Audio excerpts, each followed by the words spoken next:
Energy মানে পদার্থ, তাই ওই চুরির ফলে তিলে তিলে কমবে ব্ল্যাক হোলের ওজন। আর তার দরুন ক্ষয়ে ক্ষয়ে একদিন নিশ্চিহ্ন হয়ে যাবে এই প্রেতাত্মা, হারিয়ে যাবে এক বিস্ফোরণে। কতদিনে সেটা নির্ভর করবে নির্দিষ্ট ব্ল্যাক হোলের ভর কত, মানে তার মধ্যে কতটা পদার্থ আছে তার ওপর। সূর্যের দ্বিগুণ ওজনের একটা ব্ল্যাক হোলের উবে যেতে কত সময় লাগে?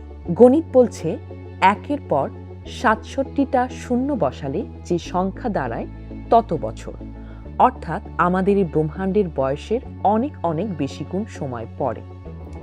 ব্ল্যাক হোল যে বিকিরণ ছড়ায় এবং তার ফলে একদিন কর্পূরের মতো উবে যেতে পারে, এসব আগে কল্পনাও করতে পারেননি বিজ্ঞানীরা। ফলাফল কল্পনাতীত। তাই কি তা প্রকাশে দেরি করেন হকিং? হতে পারে। তারপর ১৯৭৪ সালের শীতকালে অক্সফোর্ডের রাদারফোর্ড অ্যাপলটন ল্যাবরেটরি আয়োজিত এক সেমিনারে জানান তার গবেষণার ফল। যে পেপার পড়েন হকিং, তার শিরোনাম ব্ল্যাক হোল এক্সপ্লোশনস। জিজ্ঞাসা চিহ্নটা বলে দিচ্ছে কতখানি ভয়ের সঙ্গে হকিং প্রকাশ করেছিলেন তার প্রতিপাদ্য, যেন তিনি নিঃসন্দেহে নন ওই বিষয়ে। ব্যাপারটা কেমন? একটা উপমা দিয়ে বুঝিয়েছিলেন স্টিফেন হকিংস ইউনিভার্স বইয়ের লেখক জন বসলো। লিখেছেন, ধরুন নিউটন অনেক দ্বিধা ভরে একটা পুস্তিকা প্রচার করছেন, যার শিরোনাম অভিকর্ষ কি আপেলকে মাটির দিকে টানে? যতই অকাট্য হোক হকিংয়ের প্রতিপাদ্য, সেমিনারে উপস্থিত বিশেষজ্ঞদের প্রতিক্রিয়া হলো আশানুরূপ। সভার মডারেটর, লন্ডন বিশ্ববিদ্যালয়ে গণিতের অধ্যাপক এবং ব্ল্যাক হোলস আর the shape of minds to come বইয়ের লেখক জন টেলর উঠে দাঁড়িয়ে বললেন, sorry Stephen, but this is absolute rubbish. এতে দমলেন না হকিং, বরং কিছুদিনের মধ্যে নেচার জার্নালে ছাপলেন তার প্রবন্ধ। শিরোনাম একই। প্রতিবাদে কয়েক সংখ্যা পরে নেচার আরেক paper, do black holes really explode? এবারে লেখক টেলর এবং লন্ডনে কিংস কলেজের গবেষক পল ডেভিস। তাদের সিদ্ধান্ত, ব্ল্যাক হোল উবে যেতে পারে না। নিজেদের ভুল বুঝতে অবশ্য হকিংয়ের সমালোচকদের বেশি দিন লাগলো না। আর ড্যানিস সিয়ামা, যিনি ছিলেন হকিংয়ের পিএইচডি গাইড, তিনি নেচারে প্রকাশিত শিষ্যের পেপার সম্পর্কে বললেন, one of the most beautiful in the history of physics. ওই পেপার হকিংকে এনে দিল ব্রিটেনে একজন বিজ্ঞানীর সর্বোচ্চ সম্মান, ফেলো অফ রয়্যাল সোসাইটির শিরোপা। আর গবেষক মহলে ব্ল্যাক হোল বিকিরণের নাম হয়ে গেল হকিং রেডিয়েশন। বিজ্ঞানে অমরত্ব এভাবেই আসে।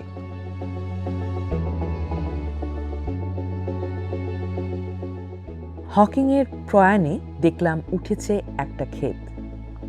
এই সময়ের সবচেয়ে বিখ্যাত বিজ্ঞানী তিনি, অথচ নোবেল প্রাইজ পাননি।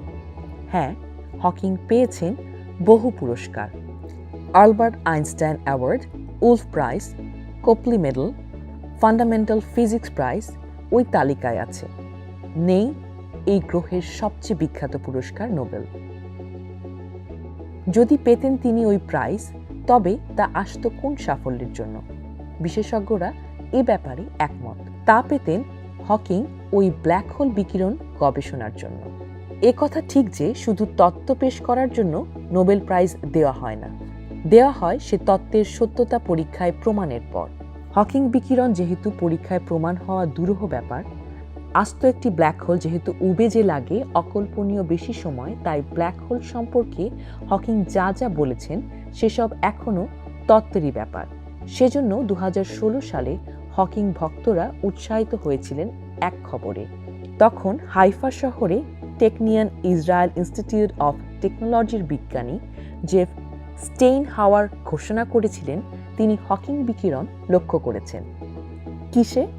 না, মহাশূন্যের ব্ল্যাক হোল থেকে নয়, রুবিডিয়াম মৌলের একগুচ্ছ পরমাণুকে অকল্পনীয় মাত্রায় ঠান্ডা করে মহাশূন্যের ব্ল্যাক হোলের মতো পরিস্থিতি তৈরি করেন স্টেইনহাওয়ার এবং তার মধ্যে লক্ষ্য করেন হকিং বিকিরণ।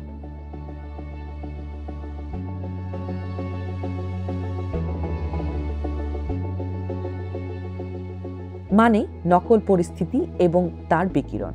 সমালোচকরা অবশ্য সন্তুষ্ট হননি ওই নকল পরীক্ষায়। মহাশূন্যে ওই দুই ব্ল্যাক হোল মিশে গিয়ে যে তরঙ্গ ছড়িয়েছিল তা 2015 সালে শনাক্ত করেন বিজ্ঞানীরা। যেহেতু ওরকম তরঙ্গ আইনস্টাইনের জেনারেল রিলেটিভিটির অবশ্যম্ভাবী পরিণাম, তাই ওই তরঙ্গ শনাক্ত হওয়াটা আইনস্টাইনের জয় বলে ঘোষিত হয়।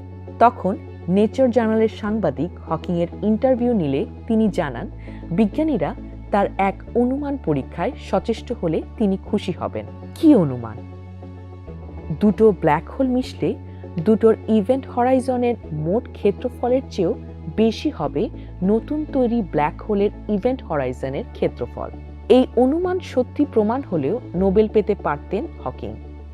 মজার ব্যাপার, হকিংয়ের নোবেল প্রাপ্তির অপেক্ষায় বসে না থেকে বিজ্ঞানীরা কিন্তু মেনে নিয়েছেন যে ব্ল্যাক হোল বিকিরণ বাস্তব ঘটনা। হকিং বলেছিলেন, বিকিরণে ক্ষয়ে ক্ষয়ে ব্ল্যাক হোল যদি একদিন সত্যিই উবে যায়, তাহলে টিকে থাকার সময় আগ্রাসী ক্ষুধায় সে গিলে ফেলেছে যেসব পদার্থ, তাদের সব তথ্য এই ব্রহ্মাণ্ড থেকে লোপাট হবে।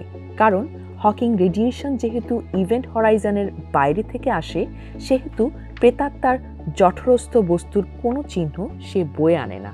ধরা যাক দুটো ব্ল্যাক হোল, একটার মধ্যে গিয়ে পড়ল এনসাইক্লোপিডিয়া ব্রিটানিকায়ের এক খণ্ড, আর অন্ধকূপের দুঃসহ টানে ছিন্ন ভিন্ন হয়ে মণ্ড পাকিয়ে গেল তার পাতাগুলো। আরেকটা ব্ল্যাক হোলে গিয়ে পড়ল এনসাইক্লোপিডিয়া আমেরিকানার এক খণ্ড, তারও দশা হলো সেরকম। এবার যুগ যুগ ধরে যে হকিং রেডিয়েশন ছড়াবে ওই দুটো ব্ল্যাক হোল, তারা কিন্তু আলাদা চরিত্রের হবে না, হবে হুবহু একরকম। মানে বিকিরণ বলে দেবে না কোন ব্ল্যাক হোল কি গিলেছিল। একটা ব্ল্যাক হোল কিভাবে জন্মালো, টিকে থাকলো কিংবা মারা গেল, এসবের কোনো খবরই হকিং বিকিরণ দেয় না। এর পাশাপাশি তুলনা করা যাক নক্ষত্রের সাধারণ বিস্ফোরণ বা সুপারনোভার ঘটনা। ওই বিস্ফোরণ মহাশূন্যে উগরে দেয় যে কণা কিংবা আলো, তা থেকে দিব্যি জানা যায় ওই ঘটনার আগে নক্ষত্রটার ইতিহাস। অবশ্য বাস্তবে অতীত যেসব সময় সহজলভ্য তা নয়।